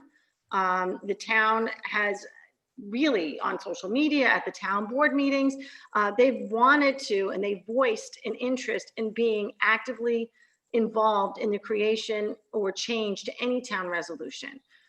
Third, on the issue of affordable housing that was raised in this statement, I just want to indicate I served on the county's planning commission for several years, and part of our job in that commission was to look at affordable housing because we were trying to get affordable housing designated to the towns that were named in the lawsuit, going back historical wise. And we looked at a lot of different proposals on affordable housing. But the one thing, that I asked and other members of the County Planning Commission asked was, when people put in their applications for affordable housing, where is it that they want to live? And the answer was number 1 and number 2, Mount Vernon and Yonkers. South Salem, not really on the top 10. So that's it. Thank you. Have a nice evening all. Okay, thank you, Andrea. Next, I'm asking Mina Shaw. Mina, can you unmute? Hi there, everyone. So my name's Mina. I live in Vista, from Vista. I want to echo sentiments about being disappointed of how watered down the resolution is as compared to, or the statement rather, sorry, it's not a resolution, as compared to previous drafts that this body has brought forth to us. It would be really nice, I think personally, for the statement to affirm that Black Lives Matter, as opposed to just referencing that this conversation is coming out of a moment where that movement is seeing a national upsurge in attention. I also, really appreciated in the last version the way in which the statement really affirmed the police department's commitment that they have already made to de-escalation practices and using minimal force whenever possible. And I think it is important to foreground that work, particularly in the context of this national conversation, where excessive force has been shown statistically to be used disproportionately against particularly Black folks, particularly dark-skinned Black folks, and people of color generally. I also wanted to reference back to Alec Cheng's point about, I think he was trying to make a point, if I was understanding him correctly, about the lack of opportunities for adult education. I think that's a point really well taken, and that it would be wonderful if the town could come together to, decide to learn collectively about our town's history of, redlining and discriminatory practice historically that may not exist today, but, we have them on our books historically, right? So I think that adult education is really important. I would also say that, to the comments about people, moving to this town and then wanting to criticize it, I think we only make progress by self-reflection and criticizing ourselves to become better collectively. So I just really admire this board's commitment to being reflective and to trying to position ourselves in response to this national moment. So thank you for that attention and commitment. Thank you, Mina. Thank you, Mina. Next, we have Jimbo. I'm asking you to unmute. Hello. Hello. Hello, this is Jimbo from the most racially diversified section of Katona, Lewisboro, the beautiful hamlet of Vista, where residents of Oak Ridge condominiums have not been able to drink their polluted tap water for over 20 years. I have 3 propositions to diversify the overwhelmingly white, financially well-off sections of Katona, Lewisboro. 1, Michelle Estates, Wacabuck, Hunt Farm, Sabbath Day Hill, Brundridge, Indian Hill must be rezoned to accommodate 2 and 4 family homes. Number 2, the racist name of Indian Hill must be renamed to Indigenous People Hill, and the offensive street names such as Comanche Court, Apache, Cheyenne must be renamed. Finally, number 3, the town board member Dan Welsh should atone for his white male privilege and donate the $115,000 he made in 1 week during 2018 for his green initiative that the town board adopted. He should donate that money back to the town so it can be used to advance social and anti-racist causes. Finally, by passing this proclamation, the town board has permanently divided this town. Thank you. Okay. Next. Lenny Esposito, I'm asking you to unmute. Lenny? I Oh, hold on.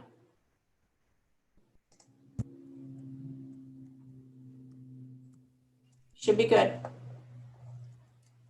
Okay. Hi, Lenny. Yep. Thank you. So I've been watching this from the beginning, from several meetings ago, and I've listened to everybody very closely. And I think it's important that everybody has to listen to each other and really, really try to learn from each other. So I wrote a letter to Council Member Jane Crimmins on July 12th. It was an email, and I never got a response, but I'm going to read it here. I am writing this as a longtime Lewisboro resident because I was deeply offended when at the June Town Board meeting, you stated Blue Lives Matter is a directly racist name. Blue Lives Matter is a social movement that was created in memory of two on-duty New York City police officers, Rafael Ramos and Wei-Jin Liu. These officers were viciously gunned down while sitting in their marked patrol car on December 20th, 2014. A cowardly gunman approached the open passenger window of their patrol car and fired 4 rounds, striking officers Ramos and Liu in the head and upper body, killing both of them. The main focus of Blue Lives Matter is to advocate that those who are prosecuted and convicted of killing law enforcement officers should be sentenced under hate crime statutes. Whether one agrees or disagrees with how those who would kill law enforcement officers are sentenced, I am sure we can all agree that there is nothing racist about Blue Lives Matter. Being racist is one of the most despicable things a person can be. Just as despicable is accusing someone of being racist who is not, and in this case, an entire movement. A movement that is trying to keep law enforcement officers safe by attempting to discourage those who would think to commit such a cowardly act and to punish those who do. I believe it is fair that you apologize and set the record straight about Blue Lives Matter, especially because your disparaging remark is forever memorialized on video during the June 22nd, 2020 meeting. Your exact words were, quote, "So if we're being anti-racist, Blue Lives Matter is a directly racist name," unquote. There is never a time or a justification for such a false and disparaging statement, even in a heated discussion. Think of how false, hurtful, and disrespectful your statement was, especially to the wives, children, family, and friends who were left behind to live without NYPD officers Rafael Ramos and Wei-Jin Liu. Thank you. Thank you, Lenny. Thank you. Next, I'm asking John Luke to unmute. Hello? Yes. Yes, I'm speaking from my son's iPad. Hello to everybody. I have a reference. For those who aren't happy with the watered down resolution, by all means, make a change. Give up your homes. You want more diversity, then there's a start. My husband and I work very hard to live here, to send our children to the schools here. We pay our taxes. We chose to live here. If you're not happy, by all means, leave. There are so many areas you can go to. You want to make a change? There's a start. Donate your homes to underprivileged people that would love to be here, instead of hearing people like you complain. You don't like it? Leave. And my husband also has something to say. Good evening to all. I am blown away on how this board, starting with Crimmins and those that decided to stay quiet, have divided this town in so many ways. It is absolutely a disgrace. And as a taxpayer, no way in hell is anybody outside of Lewisboro that doesn't pay taxes here gonna be sitting on any board making decisions on behalf of this town. We gotta hire lawyers. Believe me, we got hundreds of people waiting online to give up money just to go bring something towards a class action lawsuit for anyone outside of Lewisboro that thinks they can come bring their 2 cents here. Has anybody on this Zoom or on this board gone to any other town and put their 2 cents in? If you have, please raise your hand. If anyone on this board or Zoom has stepped into anybody else's town and put their 2 cents in, please stand up and tell us how you got that accomplished. Because I'm telling you right now, it ain't happening in Lewisboro. The minute someone outside of Lewisboro who doesn't pay taxes in this town gets on board and decides on what they're gonna talk and do on behalf of us, that will never happen. So just keep that out of your minds. Thank you. Okay, I didn't catch your names. The husband and wife just spoke. My name is Janet. Janet and Ronnie. Okay, thank you very much. Can I, Okay, Janet, next. can I just make a clarifying point, because I've heard this several times and I don't know where this came from. Sure. But in terms of this committee, the intent is for it to be made up of residents of Lewisboro. So I just wanted to clarify that. And other board members can correct me if I'm wrong. This is all I knew also. No, Tony is correct. Okay, I have a few more people do you want me to continue? I have Joey Rose. I'm asking to unmute. Hi, can everyone hear me? Yes. Hi, thank you all for having me. I'm a resident of Katona and I went through the Katona-Lewisboro School District. I am echoing a lot of the points that Jeremy made and Mina made and Trevor, and thank you again, Jane Crimmins, for the work that you did on this resolution. As I'm sitting here, the thing that keeps coming up for me is that I'm so blown away by how we can sit here and discuss whether or not people deserve our humanity and deserve to be seen as humans in our eyes, because that's the essence of this conversation is, do we want non-white people to have access to our choice, the choice we all got to live here? And if we don't want non-white people to have access to those choices, then we need to ask ourselves why that's what we've decided. Why do we feel it's okay for us, by virtue of our zip code, to decide what choices people have access to? And who gave us the power to sit there and decide that?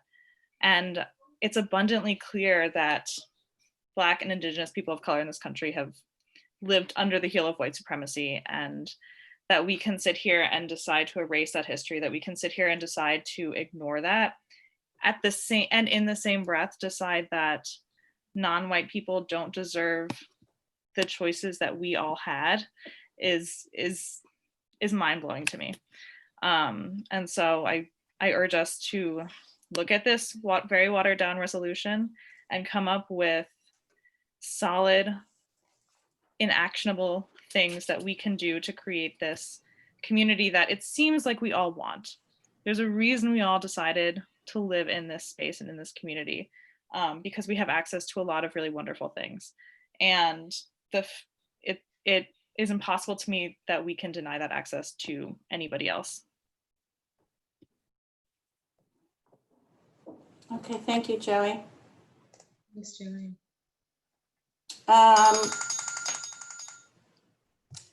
Next, I invite Heather to unmute. Hi. Hi, I'm Heather Lackey. I live in Lake Katona in Lewisboro. I just wanted to say that I think that the resolution or the proposal, it's hard for me to understand why people have such strong opinions against trying to be more inclusive or a more diverse or a more welcoming community. And I think that that's the point that we want. I mean, that's what we're trying to get to. I think that's what the town board is trying to get to. I think that those of us that support this, that's what we want to get to, so that if people look at living here, they don't see that like, oh, well, I might not fit in, I might not belong there. You know, I'm half Asian, and actually I live in Lake Katona, and there are a lot of Asians here, which is surprising. We have like this little enclave here, and it's, I have to say, I really like it. It is really nice. And I think that, you know, people like to feel like they fit in, and I do feel like I fit in here. And I think that wanting this whole area to be more inclusive and more welcoming is a good thing. I don't think that anybody's like, it's not a, this isn't a bad thing. It's a good thing to want that for a community. So, and I think the more important than the proposal or anything, I think is the committee, is just the work that maybe we can do together. And, you know, and having speakers come in and people that have been working on making communities more inclusive and finding out ways that we can communicate better with each other. And I think that these are all wonderful things, and I'm hoping that we can bring positive things to the community, and I hope to be a part of it. So thank you very much. Thanks, Heather. Thank you, Heather.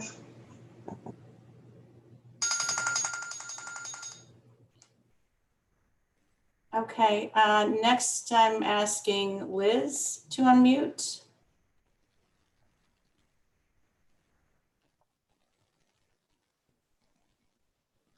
Liz?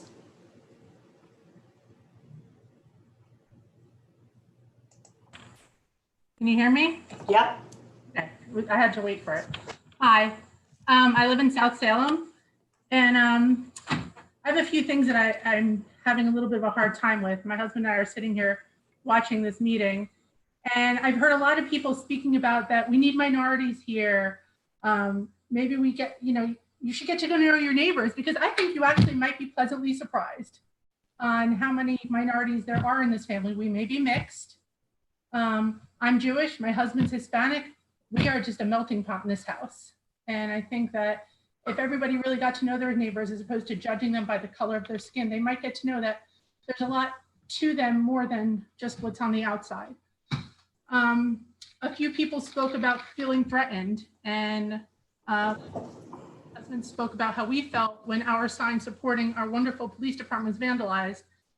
And there was very little support from that group of people. So if you want to speak about you being threatened, then you need to support other people that are feeling threatened as well.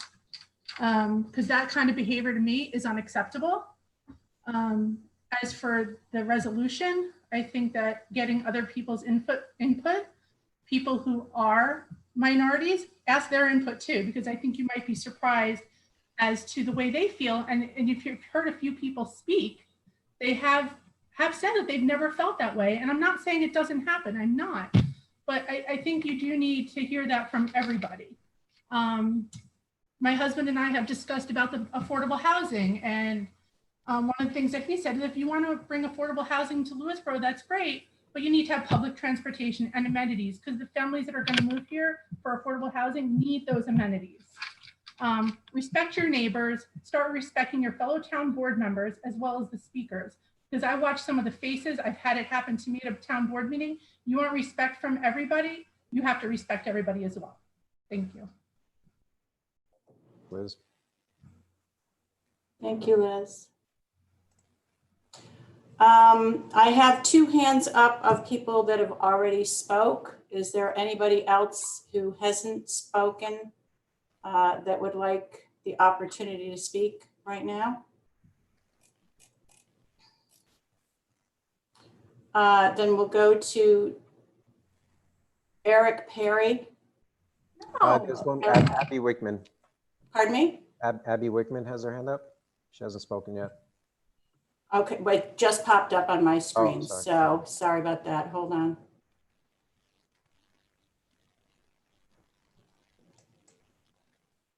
Abby? Hi, am I on? Yes. Hi, thank you. I sort of don't, I've lived up here for 25 years now, and I don't understand the people who say that those of us who want change, want to enact change should move. I think if we want change, we should stay and try to work towards the goal of changing things.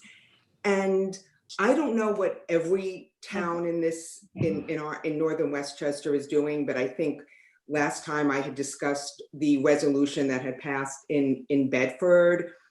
And I had also seen that back in June, 2 months ago, Newcastle passed a resolution. They also created a council on race and equity where they were able to affirmatively state that Black Lives Matter and talked a little bit, about that. And I don't know what went on in the town exactly, but I'm just, again, disappointed and surprised that 2 months ago a neighboring town was able to be more, I don't know if it was courageous, but I just think that the time for being timid is done.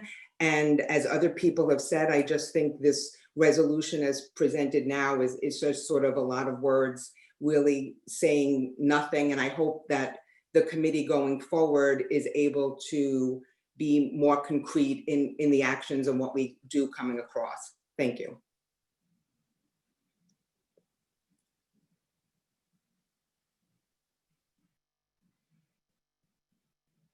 So was that the last of anyone who hasn't spoken before, Janet?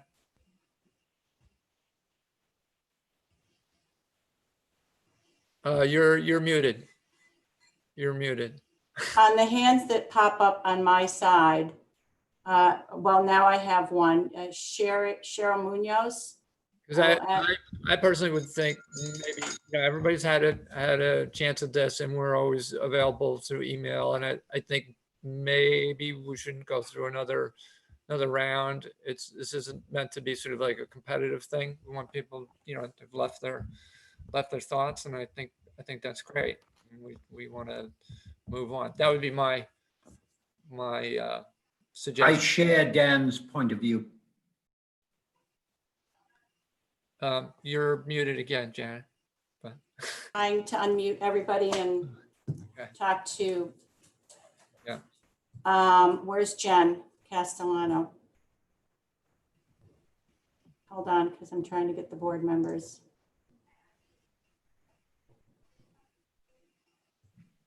Okay, and I do see Steve. Thank you, Janet. Steve, yes. Stephen Ebert. Yeah, your hand isn't up, so I couldn't see you. You're on a completely different screen. So I'm asking you to unmute right now.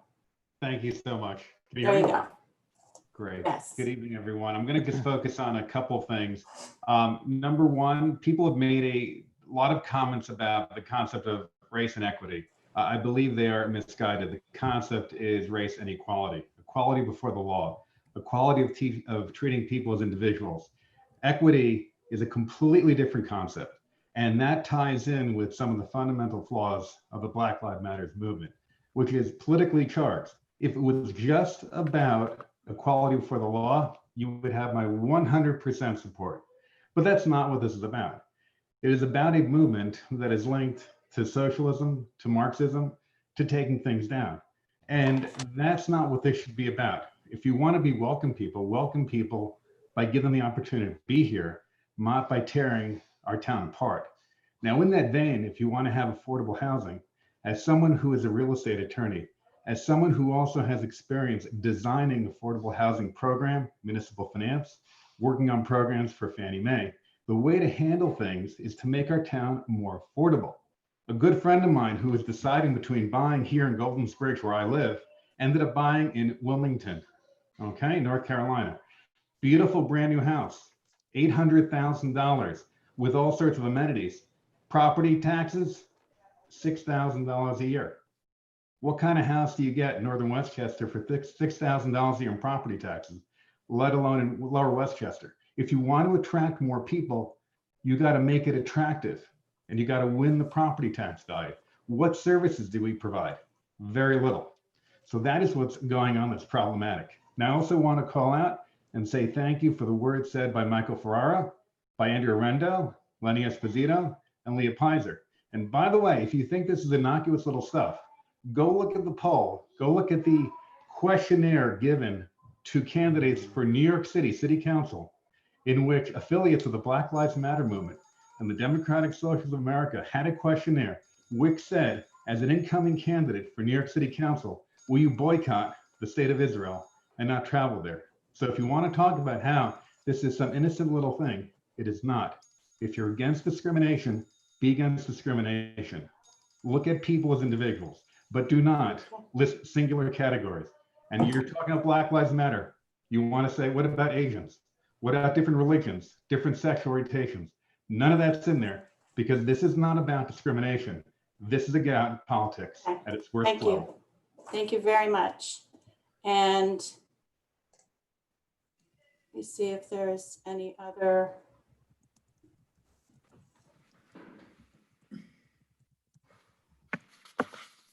Okay, anybody else whose hand is up has already spoken once.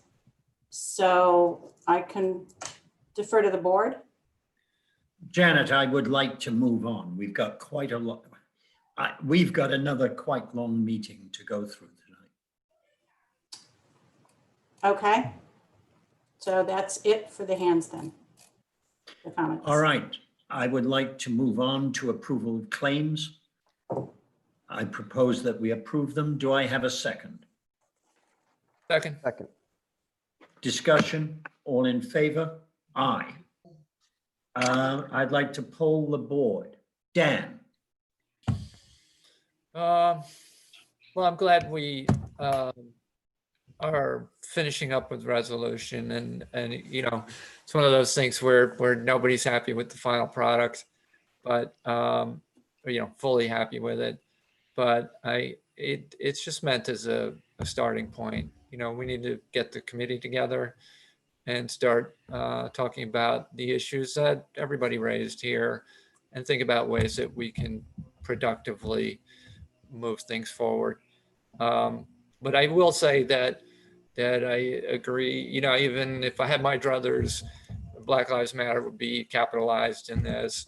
And I think it's the whole sort of scare about what that means is just out of hand, that it is what it is. It's a national recognition of it's about time, you know, but that, you know, anyway, I'm glad. Let's do it. Let's get the committee together and let's start talking about things we can work on. So that's all I have. Jane? Yes, I guess I want to thank everybody for coming out again and speaking tonight. I think that given what's starting to sound like similar conversations, I think everyone has been well heard. And we're ready to move forward. And as far as the committee, like Dan said, I think it's going to take a little bit of time to tease out how we're going to put that together and who comes forward. And, you know, there's a lot of other work we have to focus on. And I particularly want to thank the people who came out and spoke up again tonight in favor of this work. And it's going on. So we don't need to start a formal committee tomorrow for you to join the work we're doing. I've really enjoyed working with those of you that we've already been working together. And I just want to put some resources out there for people. There's Stand Up for Racial Justice. There's a Westchester chapter. They have a monthly meeting, all kinds of breakout groups. So that's a really great group to join if you're interested. Another really great group that's going on locally is John Jay United for Racial Justice, and they're doing a lot of work, and you heard a lot of their voices this evening, and there's plenty more depth of voices and conversations and issues and adult education going on. So if you're interested, join and keep up, get to know the members. It's definitely worth it. And then the very last piece is, I guess, I have a lot that I want to say, but I'm going to go ahead and respond to the Blue Lives Matter thing, because I just want to clarify that I don't think that Blue Lives Matter is a racist organization, nor did I ever say that. I'm not going to bring us back to June 22nd. Like, I'm not, but I never said that. And I certainly don't think it's a racist organization. So for anybody who interpreted it that way and was offended by that, I hope some clarification around that is helpful. Thank you very much. Jen? I think that, to the points my colleagues have made so far, I think we're all glad to be moving forward on this particular issue. I think the greatest hope is that this committee is going to be doing this work in town. And for the people who are interested in engaging in that, I hope you will reach out and email us. I know a few people expressed interest, but this way we definitely have your contact information as the process moves forward. So we can begin interviewing people as we get ready to make that next step. I also want to thank our OEM department, all of our first responders, LPD, as well as facilities and highway for their storm response. There was a significant amount of cleanup and damage, and everyone really worked together and did a fantastic job. And I have a few items from Parks and Rec. Day camp, as was mentioned before, which is a huge success. I know the kids in town had a fantastic time. The pool continues to be open daily as long as weather is permitting until Labor Day, and then we'll be charging the gate fee, presumably, as we discussed earlier in the meeting. This week and next, tennis camp is running at Onatru. Baseball, basketball, and arts camp will be this week at Town Park. John Jay High School varsity basketball coach is going to run a camp the week of the 24th, and yoga classes are going to be offered outside. And the department's also looking for programming ideas for the fall, so please feel free to reach out to them if you have any suggestions and recommendations. Thank you. Thank you, Jen. Tony? Yeah, so I think I'm glad everyone came out. We got a lot of feedback, a lot of good feedback over the past almost couple of months now. This all started back on June 8th, I remember, when we, after the George Floyd incident, we decided that, we should issue a statement. We didn't do that at the time. We ended up then working on a resolution, two versions of a resolution, which then ended up becoming a statement again. And yes, a much condensed version. It's no intent of that statement to cause any divisiveness in town. To Leah's point, and Leah, I'm sorry for not responding to your email, which you sent on, I just looked it up, August 12th. We're in the middle of trying to get power back onto the town. But I think you and I had an exchange about that email on social media. If you look at the resolution that we reaffirmed, it does cover not only race, but religion, sexual orientation, etc. So it covers all. So I just wanted to make that clear, because some people think that we're not considering religion and other items or other characteristics that need to be covered as well. So I think it's, again, we left a lot out of this statement because, in my opinion, I'm not a subject matter expert on what needs to be done in terms of race and equity. So I think that's where the committee comes in. It'll be made up of town residents who could bring in external resources to help us with developing programs. It could be something as simple as bringing an organization to speak at the library. It could be someone mentioned on Facebook having a multicultural food festival. So those are the kind of things that I think will come out of this. And I think that's where we need to focus. We really need to forget about what's been said in the past, prior versions of the resolution. Let's settle on bringing the community together, doing what's right for the community, and moving on. And let's focus on, making sure that our lights stay on, that our internet stays available to us 24/7, and all the other good things that we could be doing as a town board. Again, not to exclude what this committee will do, but we will leave it up to the committee to come up with these programs, and the residents will have an opportunity to be part of that. So thank you all very much. And again, I just want to reiterate what Adam said earlier.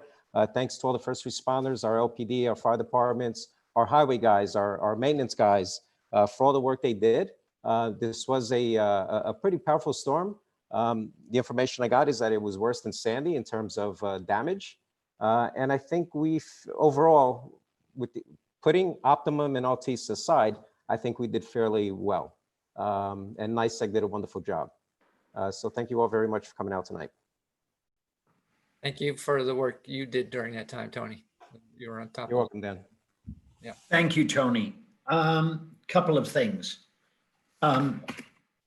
in coming up with this resolution today, Statement, not resolution.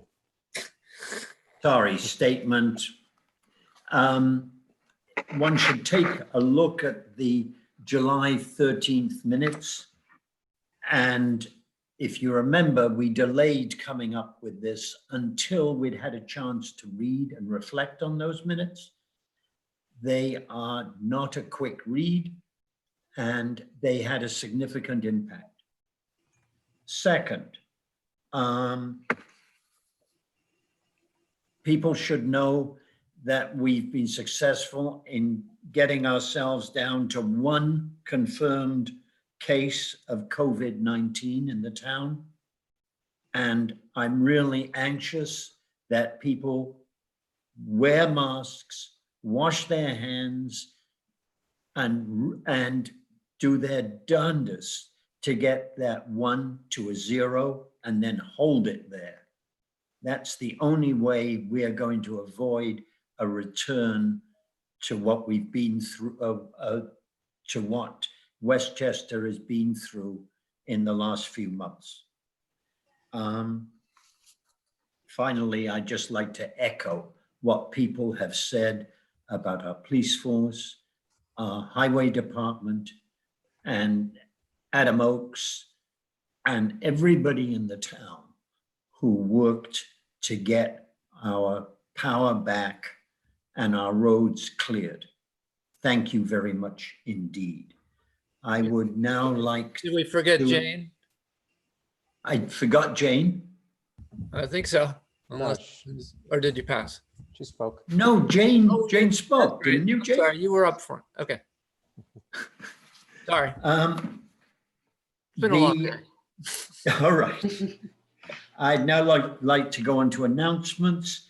The next town board meeting will be on Monday, August the 31st, 2020 at 7:30. People should note that that is a new date because we moved this one back because of the storm. We've moved the next one back, so there's a 2-week gap in between meetings. Thank you very much. I would like to make a motion to go into executive session in order to discuss appointments to a committee and a real estate issue. Thank you. Do I have a second? Second. Discussion? All in favor? Aye. Aye. Aye. Thank you all for coming. Thank you all. Good night. Thank you. All right. See you there. Good night.